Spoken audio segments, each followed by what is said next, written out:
सोते सोते आर्यन को ऐसा महसूस हुआ कि जैसे कोई बेड खिसका रहा है या कबाड़ खिसकने की आवाज़ आ रही है। इसको ना एक औरत की आवाज़ सुनाई दी और जो औरत है इसके कानों में आकर बोली, चला जा, मेरे घर से चला जा, नहीं तो इसका अंजाम अच्छा नहीं होगा। मीना आंटी भूत है, मीना आंटी भूत है। इनके किचन के सारे बर्तन जो है ना धाड़ देने ज़मीन पर गिरे। ये भागकर हस्बैंड वाइफ दोनों फटाफट किचन में जाते हैं। किचन में जाने के बाद ये लोग देखते हैं कि आटे का डब्बा अपने आप गिर रहा है, जितने भी दाल चावल शक्कर के डब्बे सब अपने आप गिर रहे हैं। यहाँ तक कि कांटे छुरी जो भी है ना वो उड़ के इनकी ओर आ रहे हैं अटैक करने के लिए।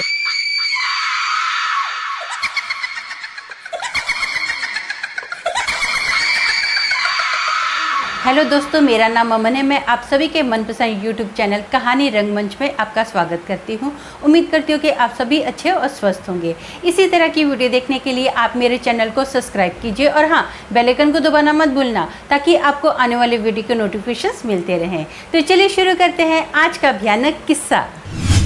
दोस्तों, आज का जो किस्सा है ये नासिक का किस्सा है। यहाँ पर ना एक फैमिली रहती है जिसमें हस्बैंड वाइफ और उनका एक बेटा है जिसका नाम आर्यन है। आर्यन की उम्र 9 साल की है। आर्यन अपनी फैमिली के साथ ना एक मिनी बंगलों में शिफ्ट होता है। ये जो बंगला है कुछ इस प्रकार का बना हुआ है कि नीचे भी 2 रूम और एक किचन है और ऊपर भी 2 रूम और एक किचन है। जो आर्यन है अपनी फैमिली के साथ ना नीचे के पोर्शन में रहता है और जो ऊपर का पोर्शन है ये बंद है। ऑनर का कहना है कि उसका घर का जो सामान है ना ऊपर पड़ा है, इसलिए ऊपर का पोर्शन बंद ही रहेगा।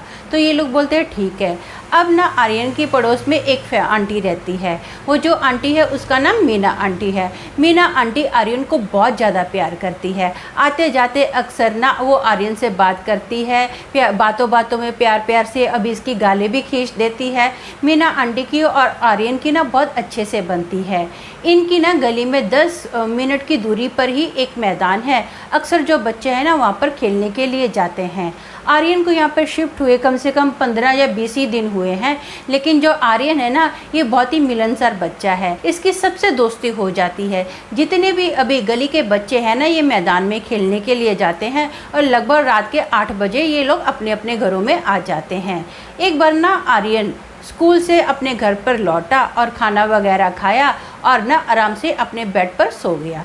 सोते सोते आर्यन को ऐसा महसूस हुआ कि जैसे कोई बेड खिसका रहा है या कबाड़ खिसकने की आवाज़ आ रही है और ये जो आवाज़ है ना ऊपर से आ रही है। तो आर्यन पहले सोचता है कि ऊपर से कैसे आवाज़ आ सकती है, ऊपर के तो सारे रूम लॉक हैं, तो ऐसे कैसे पॉसिबल हो सकता है। हो सकता है ये मेरा वहम हो, आजू बाजू किसी ने अपना सामान खसकाया होगा और मुझे ऐसा लगा कि ऊपर से आवाज़ आ रही है। आर्यन फिर से सो जाता है। फिर से आर्यन को सेम आवाज़ आती है कि जैसे किसी ने बेड खसकाया और कबाड़ खसकाया।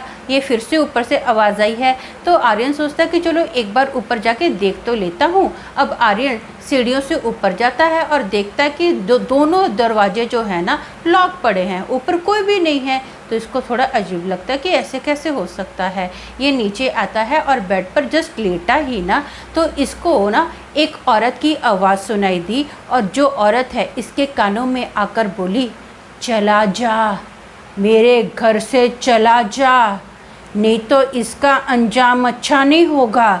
जो आर्यन होता है बहुत ज़्यादा घबरा जाता है। फटाफट ये अपने घर का दरवाज़ा बंद करता है और बाहर दरवाजे के पास बैठ जाता है। जब शाम के वक्त इसके मम्मी डैडी आते हैं ना तो इसको पूछते कि तू बाहर क्यों बैठा है। तो आर्यन ना पूरा किस्सा बताता है कि मेरे साथ ऐसा ऐसा हुआ। जो आर्यन के मम्मी डैडी होते हैं ना ये दोनों जॉब ही करते हैं। तो शाम के वक्त ये घर पर आते हैं तो आर्यन के जो मम्मी होते हैं वो बोलते कि बेटा नई जगह है, तेरे को अजीब लग रहा होगा, ऐसा कुछ नहीं है, या तूने कुछ सपना देखा होगा। हम लोग भी तो रहते हैं, टेंशन की बात नहीं है, भले हम लोग रात के वक्त यहाँ पर ज़्यादा टाइम स्पेंड करते हैं, मैंने ऐसा कुछ भी नहीं सुना है, आपने बेटा कुछ सपना देखा होगा, सपने की बात है, इसको भूल जा, टेंशन मत ले। अब जो आर्यन होता है ये बोलते कि ऐसे कैसे हो सकता है, मैंने आवाज़ भी सुनी है, चलो माना कि मैंने सपना देखा होगा पहली बार आवाज़ खिसकने की, लेकिन उसके मम्मी डैडी उसको यकीन दिलाते हैं कि बेटा तूने पक्का सपना देखा है। कई बार हमको ऐसा महसूस होता है कि हम लोग जाग रहे हैं लेकिन सपना होता है हमारा। तो आर्यन भी अभी अपनी मम्मी डैडी की बात में थोड़ा भरोसा कर लेता कि हाँ हो सकता है मैंने सपना देखा हो। अब ना रात को सब कुछ अच्छे से नॉर्मल से होता है। अगला दिन आता है, आर्यन स्कूल जाता है, इसके मम्मी डैडी जॉब पर जाते हैं। फिर से ये दोपहर के वक्त घर पर सोता है तो फिर से इसके साथ सेम होता है। जैसे ऊपर से आवाज़ आनी, औरत की आवाज़ आनी, ये घबरा कर बाहर आ जाता है। आर्यन के साथ 3-4 बार ऐसा हुआ तो इसके मम्मी डैडी बोलते हैं नहीं नहीं ऐसा नहीं हो सकता है, आजू बाजू कोई सामान खसका रहा होगा, तेरा वहम है। इसके मम्मी ना इसकी बातों पर भरोसा ही नहीं करते हैं, हमेशा ये बोलकर ना इसके मम्मी डैडी इसकी बात को टाल देते हैं। अब ना आर्यन एक बार ना शाम का वक्त होता है, ठंडी का सीजन था। आर्यन अपने फ्रेंड्स के साथ मैदान में खेलने के लिए गया हुआ था। रात को जब सब दोस्त 8 बजे के बाद अपने अपने घरों को लौट रहे थे ना, तो इसको ना ऐसा लगा कि जैसे मीना आंटी ने इसको आवाज़ दी। ये मीना आंटी के घर के पास गया।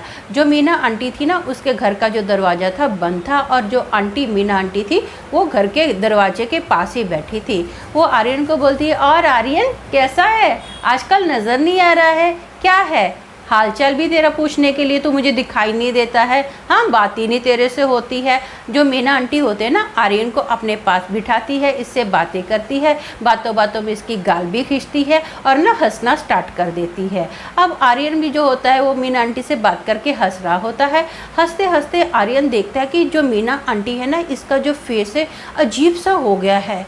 उसके जो फेस के अभी एकदम नॉर्मल स्किन थी ना, पूरी बुड्ढो जैसी स्किन हो गई है, एकदम सफ़ेद पड़ गई है। जो आँखें हैं, आँखें मतलब पूरी काली काली हो गई है, बड़ी बड़ी मोटी मोटी काली काली आँखें हो गई हैं, लंबे लंबे उसके दांत हो गए हैं और पूरी स्किन ढल रही है, अजीब सी लथड़ रही है। और मीना आंटी के लंबे लंबे नाखून हो गए हैं। वो जो चेहरा है मीना आंटी का चेहरा नहीं है, अब किसी और का चेहरा हो गया है और ज़ोर ज़ोर से वो हंस रहा है। अब ना जो आर्यन होता है बहुत ज़्यादा घबरा जाता है। ये भागकर फटाफट चीखें मारते हुए अपने घर के अंदर एंटर करता है और बोलता है, मीना आंटी भूत है, मीना आंटी भूत है। आर्यन की मम्मी बोलती है, बेटा क्या बोल रहा है, मीना आंटी भूत है भूत है, तू क्या बोल रहा है, तू तेरे को पता भी है कैसी बातें कर रहा है। तो आर्यन बोलता है, मैं सच्ची बोल रहा हूँ, मैं मीना आंटी से मिला। मीना आंटी का देखते देखते ना उनका चेहरा पूरा चेंज हो गया था।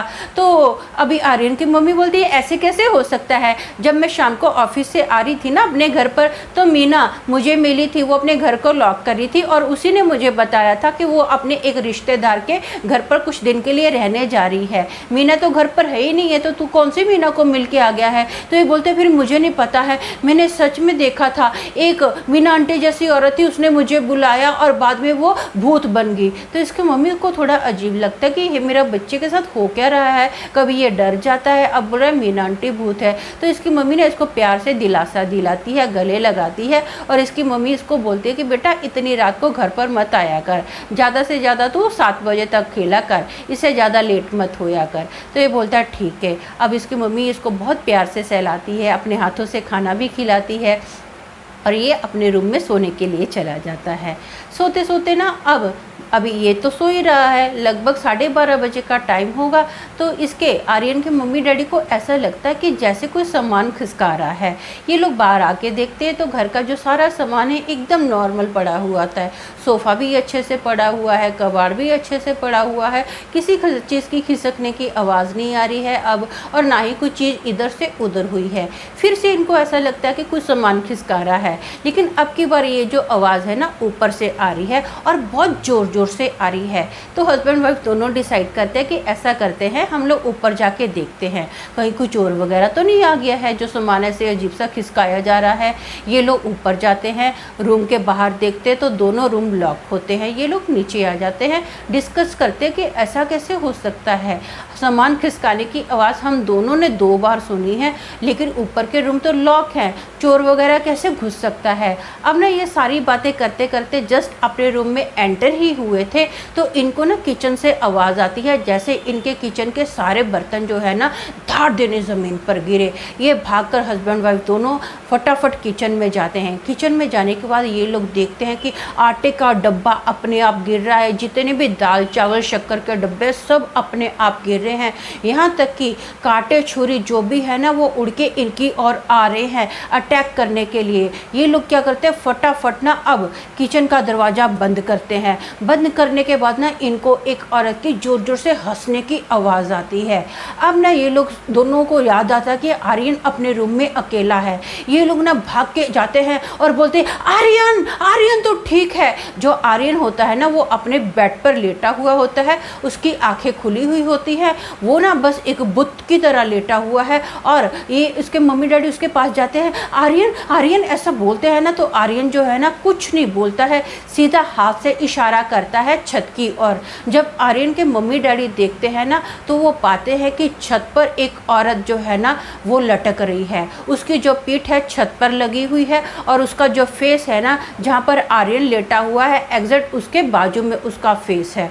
ये देख कर ना ये लोग बहुत ज़्यादा घबरा जाते हैं, ज़ोर ज़ोर से सब लोग चीखें मारना स्टार्ट कर देते हैं, हमको कोई बचाओ हमको कोई बचाओ। अब इसके जो डैडी है ना फटाफट आर्यन को गोद में लेते हैं और जस्ट बाहर आने ही वाले थे ना इनकी चीखम पुकार सुनकर ना आजू बाजू के काफ़ी सारे लोग जमा हो जाते हैं और वो पूछते हैं कि क्या हो गया, आप लोग ठीक तो है, ऐसे चीखे क्यों मार रहे हो। तो आर्यन की जो फैमिली होते हैं ना, पेरेंट्स लोग होते हैं, वो बताते हैं कि ऐसा ऐसा हमारे घर में हो रहा है। तो ये पड़ोसी जो होते हैं ना मिलके आर्यन के पापा के साथ ना ये आर्यन के रूम में जाते हैं, पूरे घर को छानते हैं, ऊपर भी जाते हैं, लेकिन इनको कोई औरत नज़र नहीं आई। लेकिन आर्यन के जो मम्मी और डैडी होते हैं ना ये लोग बोलते हैं कि आप लोग हमारा भरोसा करो, हमने सच में आर्यन के रूम में एक औरत को देखा था, हमारे बच्चे के साथ कुछ दिन से ना अजीब अजीब सी घटनाएं हो रही हैं। तो इनका एक पड़ोसी बताता है कि इस घर का जो मालिक था ना उसकी एक बेटी जल के मर गई थी, क्यों मरी हमको नहीं पता है,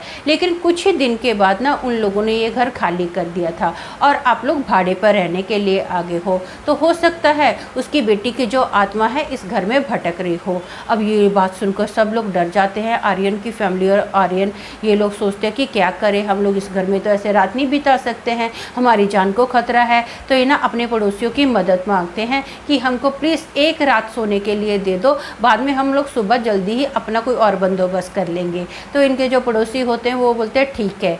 ये एक रात अपने पड़ोसियों के घर में सोते हैं, बाद में कुछ दिन के लिए आर्यन और आर्यन के जो मम्मी डैडी थे ना ये आर्यन के मामा के घर पर कुछ दिन के लिए रहने के लिए चले जाते हैं। और इन लोगों ने जल्दी ही एक और घर ना अच्छा रेंट पर ले लिया, उस घर में ये लोग एकदम सुरक्षित रहे, किसी तरह की इनके साथ कोई भी घटना नहीं हुई है। तो दोस्तों मेरा मानना तो ये है, मैं अक्सर अपने हर वीडियो में बोलती हूँ कि अगर कोई भी प्रॉपर्टी खरीदते हो या रेंट पर लेते हो तो पहले उसकी जांच पड़ताल कर लेनी चाहिए। साथ ही साथ मैं ये एडवाइस भी करूँगी कि जिनकी प्रॉपर्टी होती है जहाँ जो लोग अपने घर को भाड़े पर देते हैं ना उनका भी ये फ़र्ज़ बनता है कि अगर उनको पता है कि इस घर में कोई दुष्ट आत्मा है या इस प्रॉपर्टी पर किसी दुष्ट आत्मा का कब्जा है तो पहले क्या करना चाहिए, उस दुष्ट आत्मा को भगाना चाहिए और बाद में ही अपनी प्रॉपर्टी जो है ना बेचनी चाहिए या रेंट पर देनी चाहिए। लेकिन ज़्यादातर लोग ऐसा नहीं करते हैं, वो लोग क्या करते हैं अपनी बला ना दूसरों के कंधों पर डाल देते हैं, इसमें किसी की जान का भी खतरा हो सकता है। देखो पैसे इतने मायने नहीं रखते हैं जितना कि इंसान की जान मायने रखती है, तो बेटर है कि किसी की जान की सुरक्षा के लिए ना पहले वहाँ से दुष्ट आत्मा निकाल देनी चाहिए। तो आज के लिए बस इतना ही, कल फिर मिलेंगे और एक भयानक किस्से के साथ। तब तक के लिए शालोम, शांति और सलाम।